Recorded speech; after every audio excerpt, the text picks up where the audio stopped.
मुरली और बहरी सरकार तक हरियाणा के चौधरी देवीलाल जी के, चौधरी ओम प्रकाश चौटाला जी की सेना से मेरा आग्रह है कि अपना नारा जो है वो इस मुरली बहरी सरकार को जगाने का काम करे। इतनी जोर से नारा लगाओ, मजा नहीं आया।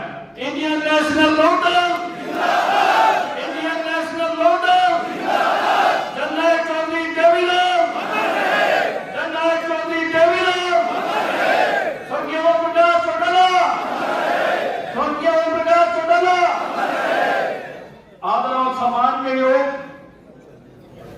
इंडियन नेशनल लोकदल के राष्ट्रीय अध्यक्ष चौधरी अभय सिंह चौटाला जी, चौधरी संपत सिंह जी, इंडियन नेशनल लोकदल के प्रदेश अध्यक्ष चौधरी रामपाल माजरा जी, चौधरी शेर सिंह मसामी जी, उमेश लोहान जी, श्रीमती सुनैना चौटाला जी, सम्मानित मंच, आज प्रदेश कार्यकारिणी की बैठक फतेहाबाद जिला के अंदर रखी गई है और हरियाणा की बिगड़ती कानूनी व्यवस्था पे मैं आप सब लोगों का ध्यान दिलाना चाहता हूं और इस प्रदेश कार्यकारिणी में प्रदेश सरकार की जो खस्ता हालत है उस पे कानून व्यवस्था पे प्रस्ताव पेश करता हूं। साथियों,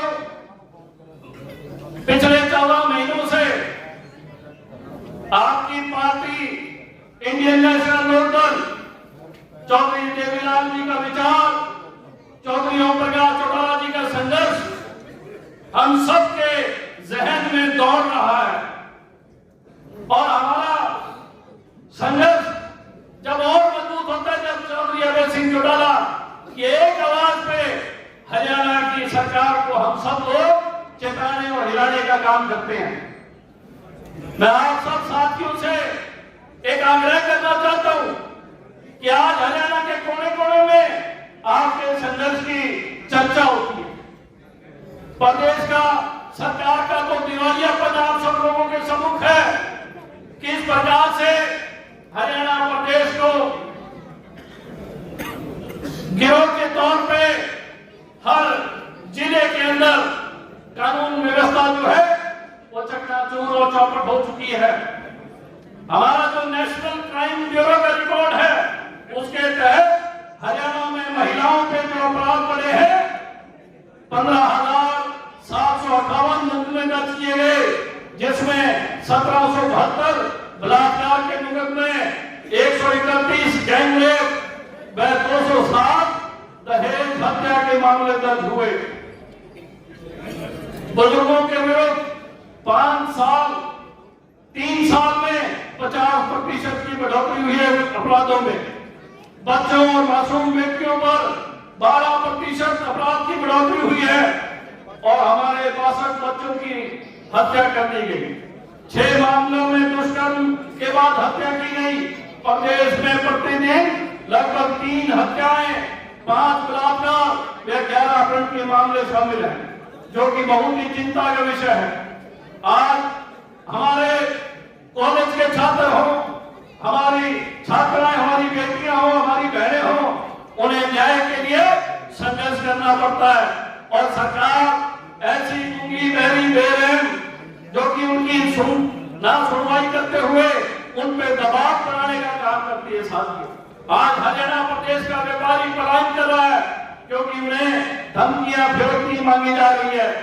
ऐसे शहरों के अंदर चाहे हंसी हो, बहादुरगढ़ हो, लोकतक हो, सोनीपत हो, अनेकों फिरौतियों के मामले आप सब लोगों के समक्ष आए हैं, लेकिन सरकार नाकाम है। कानून व्यवस्था की इससे खस्ता हालत क्या होगी कि सबसे ज्यादा अगर पैसा सरकार अर्जित करती है तो शराब के ठेकों की नीलामी में सरकारी खजाने में पैसा भरा जाता है। हमारे 4 जिलों के शराब के ठेके नीलामी हुए क्योंकि एक गैंगस्टर ने धमकी दे दी थी कि अगर कोई ठेके की बोली भरेगा तो उसे कत्ल कर दिया जाएगा। हरियाणा के अंदर एक व्यापारी ने ठेके की नीलामी की, लेकिन तीसरे दिन उसका कत्ल कर दिया गया 5 से 8 हजार करोड़ रुपए के जो राजस्व हरियाणा सरकार के खजाने में आ रहा था, उस इलाके के उन जिलों की बोली नहीं हो पाई। ये सरकार के ऊपर एक दाग है। मैं एक बात कहना चाहूंगा कि जब आपकी सरकार थी, इंडियन नेशनल लोकदल की सरकार थी, चौधरी ओम प्रकाश चौटाला जो हमारे हरियाणा के मुख्यमंत्री थे, हरियाणा के एक व्यक्ति की चिंता किया करते थे, उसके जान मान की सुरक्षा किस प्रकार हो।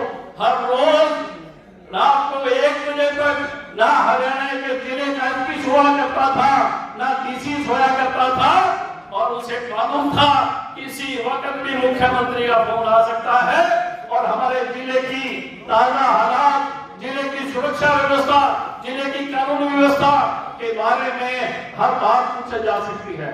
क्योंकि चौधरी ओम प्रकाश चौटाला का जो संबंध था कार्यकर्ताओं के साथ, वो एक पारिवारिक संबंध था।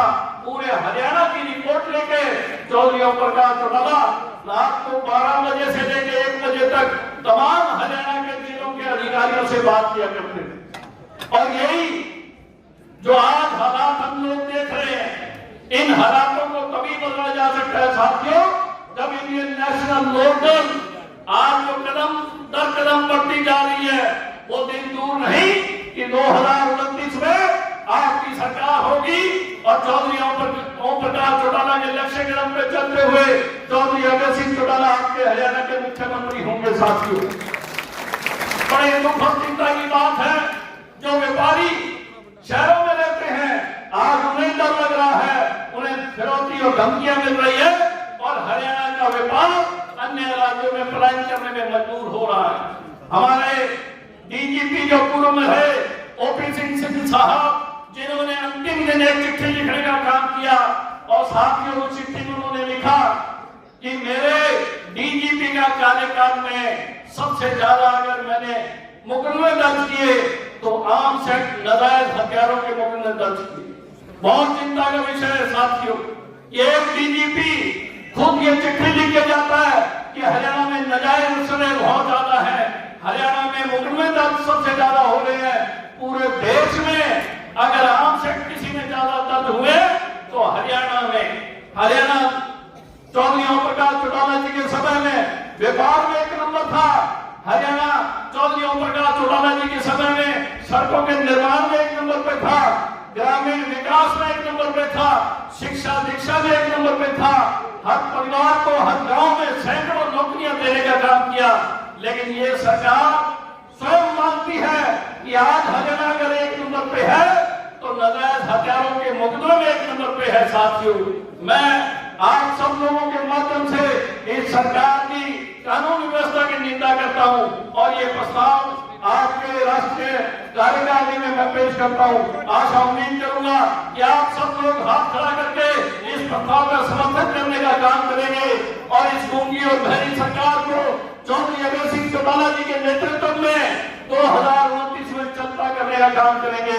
मैं पुनः आप सबको बधाई देना चाहूंगा कि आपके प्रयास से और चौधरी अभय सिंह चौटाला जी के अथक लगन और मेहनत से, दिशा निर्देश से आज इंडियन नेशनल लोकदल का परिवार तब दिन ब दिन बढ़ता जा रहा है। हम सब लोग मेहनत करने वाले लोग हैं।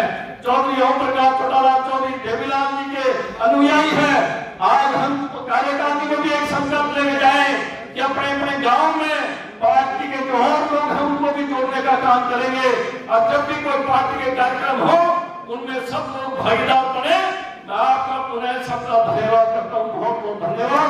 और प्रोफेसर संपत सिंह जी को जो मेरे पिता समान है उन्हें बधाई देने का काम करता हूँ।